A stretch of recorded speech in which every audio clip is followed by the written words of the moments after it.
নমস্কার, আমি ডক্টর বোধিসত্ত্ব খান চলে এসেছি সহজ শেয়ার বাজারের আরেকটি নতুন এপিসোড নিয়ে। প্রিয় বন্ধুরা, আশা করি সবাই ভালো আছেন এবং সুস্থ আছেন।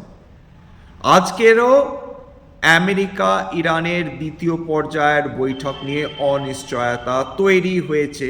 ইরান বলছে তারা বৈঠকের ব্যাপারে আগ্রহী নয়, অন্যদিকে ডোনাল্ড ট্রাম্প বলছেন তিনি তার ভাইস প্রেসিডেন্ট জেডি ভান্সকে ইসলামাবাদ পাঠাচ্ছেন। যদি এই অনিশ্চয়তা চলতে থাকে সেক্ষেত্রে পেট্রোল, ডিজেল, জ্বালানি গ্যাস সবকিছুর দাম বাড়ার কথা।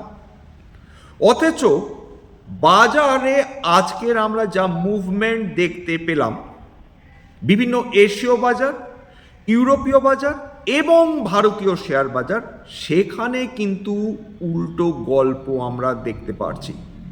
কোথাও না কোথাও ভারতীয় শেয়ার বাজার বা বিশ্ব বাজার তারা মনে করছে এই যুদ্ধ সম্ভবত আর বেশি দিন স্থায়ী হবে না, বা এই যুদ্ধবিরতি যেটা আগে ঘোষণা হয়েছিল এবং 22শে এপ্রিল অবধি এই যুদ্ধবিরতির সময়কাল, সেটা হয়তো বা এক্সটেন্ডেড হবে। যদি এশীয় মার্কেটগুলো দেখেন, নিক্কেই বলুন, হ্যাংসেং বলুন, কসপি বলুন বা তাইওয়ান বলুন, প্রত্যেকটাতে 1 থেকে 2.5% মধ্যে উত্থান। জার্মান, ফ্রান্স এবং ইউনাইটেড কিংডম, ক্যাক, ড্যাক, ফুটসি সবগুলো আজকে পজিটিভে ট্রেড করছিল। ডাউ জোন্স ফিউচার্স আজকে পজিটিভে ট্রেড করছিল। সবচেয়ে উল্লেখযোগ্য যেটা ব্যাপার, যদি ইরান এবং আমেরিকার অনিশ্চয়তা চলতে থাকে, অর্থাৎ বৈঠকের ব্যাপারে অনিশ্চয়তা চলতে থাকে, যদি যুদ্ধবিরতি এক্সটেনশন না হয়, সেক্ষেত্রে খুব স্বাভাবিকভাবে তেলের দাম বাড়ার কথা। কিন্তু আজকের খেয়াল করে দেখুন যে জ্বালানি তেল সেটা কমেছে এবং ক্রুড অয়েলের দাম সেটা $90 নিচে নেমে গিয়েছে। ব্রেন্ট ক্রুড $95 নিচে নেমে গিয়েছে। শেষ পর্যন্ত ক্রুড অয়েল $86.68 প্রতি ব্যারেল ট্রেড করছিল, ব্রেন্ট ক্রুড $94.68 প্রতি ব্যারেল ট্রেড করছিল। সোনা সেটা আজকে 0.74% পতন, রুপো আজকের প্রায় 1% পতন। হিসেব মতন যখন ক্রুড অয়েলের দাম কমতে থাকে তখন আমরা বিগত 1 মাস ধরে সোনা বা রুপোর দাম উত্থানমুখী দেখছিলাম। আজকের সমস্ত কমোডিটিজে পতন এসে গেছে। তার মানে কি আমরা এটা ধরে নেব যে যুদ্ধ আর হবে না? এরকম কথা তো অতি বড় আশাবাদী বুকে হাত দিয়ে ডেফিনেটলি বলতে পারবেন না, কিন্তু ভয়, আশঙ্কা সেইগুলো ধীরে ধীরে ধীরে ধীরে কেটে যাচ্ছে। আজকের ভারতবর্ষে যদি ডিফেন্স সেক্টর দেখেন বা ক্যাপিটাল মার্কেট ইন্ডেক্স দেখেন, সেখানে কিন্তু দারুণ উত্থান হয়েছে। নিফটি ইন্ডিয়া ডিফেন্স 1% উপর উত্থান নিয়ে ট্রেড করছিল। ক্যাপিটাল মার্কেট সেটাও প্রায় 0.68% উত্থান নিয়ে ট্রেড করছিল। আজকে দিনে নিফটি 500-এর অন্তর্গত কোনো স্টক তার 52 সপ্তাহের নিম্ন স্তর ছোঁয়নি। উল্টো দিকে বলা যেতে পারে বহু এমন নিফটি 500 স্টকস রয়েছে যারা আজকের 52 সপ্তাহের হয় উচ্চতম স্থান ছুঁয়েছে, নতুবা আবার সর্বকালীন উচ্চতা ছুঁয়েছে। বাজারে আজকে প্রায় সমস্ত সেক্টরেই আমরা র্যালি দেখেছি। কনজিউমার ডিউরেবলস এবং ক্যাপিটাল গুড, সেটা তো যে বিগত কয়েক সপ্তাহ ধরে র্যালি চলছে, সেটা আজকেরও আমরা পারসিস্ট করতে দেখলাম। যদি 52 উইকস হাই দেখেন, এখানে বহু ক্যাপিটাল গুড স্টক বা কনজিউমার ডিউরেবলস তারা 52 সপ্তাহের উচ্চতা ছুঁয়ে গেছে। আজও বেশ কিছু ডিফেন্স স্টকস রয়েছে যারা সত্যি আক্ষরিক অর্থেই ভালো পারফরমেন্স করে চলেছে, রেজাল্টস ভালো হচ্ছে, তারা ভালো পারফরমেন্স করেছে। এইচডিএফসি ব্যাংক খুব ভালো রেজাল্ট করেছে, আইসিআইসিআই ব্যাংক ভালো রেজাল্ট করেছে, ইয়েস ব্যাংক ভালো রেজাল্ট করেছে। সেগুলোতে ধীরে ধীরে ধীরে ধীরে বিনিয়োগকারীদের কনফিডেন্স ফিরে আসছে, আজকেরও উত্থান দেখেছে। ব্যাংক অফ মহারাষ্ট্র দারুণ রেজাল্ট করেছে, তাদের নেট নন পারফর্মিং অ্যাসেট কমে গিয়েছে, সেটাতে আজকে দারুণ উত্থান এসেছে। ইন্ডিয়ার কথা বলেন, সেইটা বহুদিন পর ভালো রেজাল্ট করলো, আজকের শেষ পর্যন্ত প্রায় 6.65% উত্থান নিয়ে ট্রেড করছিল। এই সমস্ত স্টকসগুলো খেয়াল করে দেখুন, ভীষণ ইন্টারেস্টিং, যারা আজকে 52 সপ্তাহের উচ্চতা ছুঁয়েছে। এর মধ্যে বিলিয়ন ব্রেন্স রয়েছে 9.74% উত্থান। এছাড়া ব্যাংক অফ মহারাষ্ট্র 6.49% উত্থান, আইসিআইসিআই অ্যাসেট ম্যানেজমেন্ট কোম্পানি 6.32% উত্থান, এইউ স্মল ফিনান্স ব্যাংক 4.08% উত্থান, সিরমা এসজিএস 2.32% উত্থান, ডেটা প্যাটার্নস ডিফেন্স কোম্পানি 1.55% উত্থান, এছাড়া Crompton Greaves power, Adani ports, steel authority of India, Hitachi energy, JSW energy, JSW steel, Siemens, Tata power, power finance corporation, NTPC, Vedanta, Cummins India, Apar industry সবাই আজকে 52 সপ্তাহের উচ্চতা ছুঁয়েছে। বেদান্ত তারা কিন্তু 5টা কোম্পানিতে বিভক্ত হতে চলেছে, ডিমার্জার হচ্ছে স্কিম অফ অ্যারেঞ্জমেন্টের মাধ্যমে। তার মানে যেটা দাঁড়াচ্ছে বেদান্ত লিমিটেড সঙ্গে আরও 4টে অতিরিক্ত কোম্পানি যারা বিনিয়োগকারী, অলরেডি এক্সিস্টিং বিনিয়োগকারী রয়েছেন বেদান্ত লিমিটেডে, তারা প্রতি বেদান্তর একটি শেয়ারের বিনিময়ে 4টি নতুন কোম্পানির অতিরিক্ত শেয়ার পাবেন 1:1 রেশিওতে এবং বিনামূল্যে। বেদান্তের যিনি কর্ণধার শ্রী অনিল আগরওয়াল তিনি জানিয়েছেন যে বর্তমানে বেদান্তর যে মার্কেট ক্যাপিটাল রয়েছে অর্থাৎ প্রায় $30 বিলিয়ন কাছাকাছি, সেইটা এই স্কিম অফ অ্যারেঞ্জমেন্ট হয়ে গেলে সেটা নাকি দারুণ ভ্যালু আনলকিং হবে এবং টোটাল সেই 5টা কোম্পানি যখন লিস্টিং হবে 5টা কোম্পানির মার্কেট ক্যাপিটাল নাকি বেদান্তর থেকে অনেক বেশি হবার সম্ভাবনা রয়েছে। এটা তাদের কর্ণধার স্বয়ং নিজে বলছেন। এই যে ডিমার্জার, এই ভ্যালু আনলকিং এর সম্ভাবনার ফলে বেদান্ত বিগত কয়েক মাস ধরেই দারুণ উত্থান দেখেছিল, আজকেরও নতুন করে তার 52 সপ্তাহে উচ্চতা ছাড়িয়ে গেল।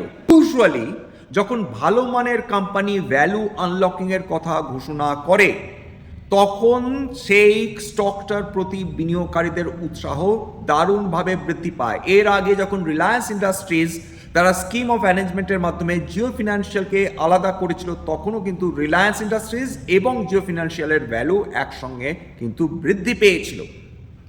রিলায়েন্স ইন্ডাস্ট্রিজের সম্প্রতিকালে আবার নতুন একটি আইপিও আসতে চলেছে রিলায়েন্স জিও প্ল্যাটফর্মসের, সেটার দিকেও বিনিয়োগকারীরা যথেষ্ট আগ্রহ নিয়েই তাকিয়ে রয়েছেন, কারণ সেটা আনলকিং হলে রিলায়েন্স ইন্ডাস্ট্রিজের ভ্যালু আরও অনেক বেশি বৃদ্ধি পেতে পারে বলে বিশেষজ্ঞরা মনে করছেন। যে স্টকসগুলো সর্বাধিক উত্থান দেখেছে তার মধ্যে খেয়াল করে দেখুন অধিকাংশ ফিনান্সিয়াল কোম্পানিজ এবং তার মধ্যে পিএনবি হাউসিং ফিন্যান্স 8% বেশি উত্থান নিয়ে ট্রেড করছিল, এলআইসি হাউসিং ফিন্যান্স 5% বেশি উত্থান নিয়ে ট্রেড করছিল, নিপ্পন অ্যাসেট ম্যানেজমেন্ট কোম্পানি 4.91% উত্থান নিয়ে ট্রেড করছিল, মানাপুরম ফিন্যান্স 4.42% উত্থান নিয়ে ট্রেড করছিল। অন্যান্য ইন্ডাইসেসের ক্ষেত্রে খেয়াল করে দেখেন নিফটি ব্যাংক আজকে দারুণ পারফরমেন্স করেছে, 1.42% উত্থান নিয়ে ট্রেড করছিল এবং নিফটি অটো সেটা 0.46% উত্থান নিয়ে ট্রেড করছিল। নিফটি আইটি দেখেন সেটা 0.45% উত্থান নিয়ে ট্রেড করছিল। দেখুন নিফটি অটো কিন্তু কশাসলি পজিটিভ আজকে। নিফটি আইটির ক্ষেত্রে যদি দেখা যায় সেটাও কশাসলি অপটিমিস্টিক, অর্থাৎ এটা একটা ডিফেন্সিভ রোল প্লে করছে বর্তমানে বলা যেতে পারে। বাজারে নিফটি আজকের কিন্তু 24,550 ছাড়িয়ে গেল, প্রায় 0.9%-এর ওপর বৃদ্ধি। সেন্সেক্স 79,250 ছাড়িয়ে গেল, প্রায় 1%-এর ওপর বৃদ্ধি। অর্থাৎ একদিকে যুদ্ধকালীন পরিস্থিতি, তেলের দাম নিয়ে অনিশ্চয়তা, কিন্তু বাজার আর এই অশান্তি, আশঙ্কা, ভীতি নিতে পারছে না। তারা বলছে যা হচ্ছে হোক, আপাতত তো ফোকাস করি যে স্টকসগুলো ভালো মানের কোম্পানিগুলো যেগুলো এই যুদ্ধকালীন সময়ে বেশ খানিকটা পতন দেখে ফেলেছে 10-15-20%, সেইগুলোতে ফোকাস করার চেষ্টা করি। ফরেন ইনস্টিটিউশনাল ইনভেস্টার্সরা সৌভাগ্যবশত আবার ফিরে আসছে। 15, 16, 17 এপ্রিল এই 3টে দিন তারা আবার নতুন করে কেনাকাটা করেছে, যদিও সেই পরিমাণটা অনেকটাই কম। সেটা ভারতবর্ষের জন্য নিঃসন্দেহ খবর, সেটা আমাদের যে ডলার রয়েছে সেটা আমাদের টাকার উপর চাপ কম সৃষ্টি করবে, অর্থাৎ টাকা অপেক্ষাকৃতভাবে একটু বেশি শক্তিশালী হবে। আমাদের ফরেন রিজার্ভ বাড়ার বা বৃদ্ধি পাওয়ার সম্ভাবনা একটু বেশি তৈরি হয়। সারাটা দিন ধরে বাজারে মোর অরলেস একটা পজিটিভ মোমেন্টামই আমরা দেখতে পেয়েছি। সেক্টরগুলো সব থেকে বেশি পিছিয়ে পড়েছিল এই যুদ্ধের সময়, তারা কত তাড়াতাড়ি কামব্যাক করতে পারে। 2 নম্বর, কোয়ার্টারলি রেজাল্টসগুলো যা আসছে তাতে বোঝা যাচ্ছে বেশ কিছু কোম্পানি তার প্রত্যাশার তুলনায় ভালো রেজাল্ট করবে বা করে চলেছে। এমনিতে মার্চ 2026-এর কোয়ার্টার নিয়ে মারাত্মক কোনো এক্সপেকটেশন বিশেষজ্ঞদের মধ্যে ছিল না। ফলত এখন যখন রেজাল্টসগুলো আসছে প্রত্যাশার তুলনায় ভালো হওয়ার ফলে বিভিন্ন কোম্পানির স্টকসগুলোতে কিন্তু আমরা উত্থান দেখতে পাচ্ছি। যেমন ফাস্ট মুভিং কনজিউমার গুডস নিয়ে মারাত্মক কোনো প্রত্যাশা সেটা বিশেষজ্ঞদের মধ্যে ছিল না, কিন্তু নেসলে তার রেজাল্ট ভালো হয়েছে। আশঙ্কা, আতঙ্ক বিগত 1 মাস ধরে আমাদের সঙ্গে ছিল। বর্তমান সময়ে মার্কেট স্টেবিলাইজ করার চেষ্টা করছে। এর মাঝখানে এই যে যুদ্ধবিরতি চলছে, এরকম নয় যে ইরান তারা গোলাগুলি কিছুটা ছুটছে না, বা আমেরিকা কিছুটা গোলাগুলি ছুটছে না, বা ইসরায়েল কিছুটা গোলাগুলি ছুটছে না, কিন্তু এই 3টে দেশ একটা স্থিতাবস্থা রাখার চেষ্টা করছে, যার ফলে তেলের দামের ওপর প্রেশার কম পড়ছে। ক্রিপ্টোকারেন্সি মার্কেটও ধীরে ধীরে চাঙ্গা হয়ে চলেছে। এইবার আমাদের ভারতবর্ষের ক্ষেত্রে যে পলিসিসগুলো সরকার নিচ্ছেন সেটা তো স্পষ্ট যে এই মুহূর্তে আমাদের energy security prime concern. America চাক বা না চাক, আমাদের বিভিন্ন দেশের কাছ থেকে তেল সংগ্রহ করতে হবে, নৈতিকভাবে হোক অনৈতিকভাবে হোক, যাই বলুন না কেন। সেটা ইরানও হতে পারে, রাশিয়া হতে পারে, ভেনেজুয়েলা হতে পারে, নাইজেরিয়া হতে পারে, এমনকি আমেরিকা, সেখান থেকেও আমরা তেল নিতে পারি।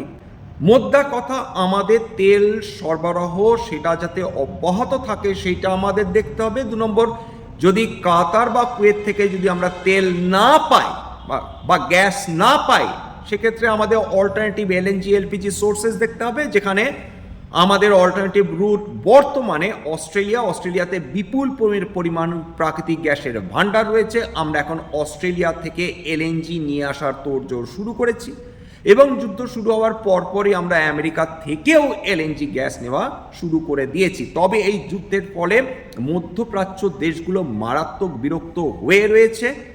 তারা এতটাই ক্ষুব্ধ হয়ে রয়েছে যে তারা ডলার নির্ভরতা কমাতে চাইছে, তারা ইউয়ানের দিকে ঝুঁকে পড়ছে, তারা চায়নার দিকে ঝুঁকে পড়ছে।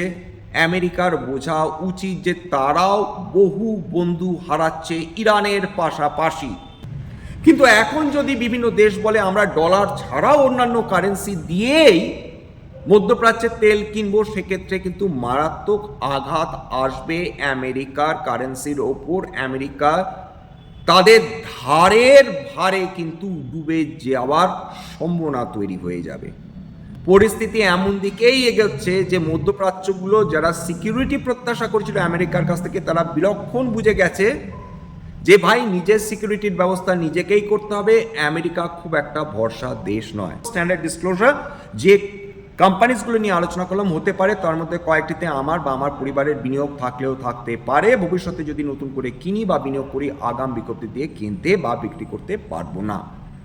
স্ট্যান্ডার্ড ডিসক্লেমার, এটা কেবলমাত্র একটা এডুকেশনাল চ্যানেল। বাঙালি বিনিয়োগকারীদের ইনভেস্ট অ্যাওয়ারনেস বৃদ্ধির জন্য এখানে কোনো ধরনের কোনো শেয়ারের buy sell, recommendation, suggestion, advice এমনকি ইনফ্লুয়েন্স করার প্রচেষ্টা নেই।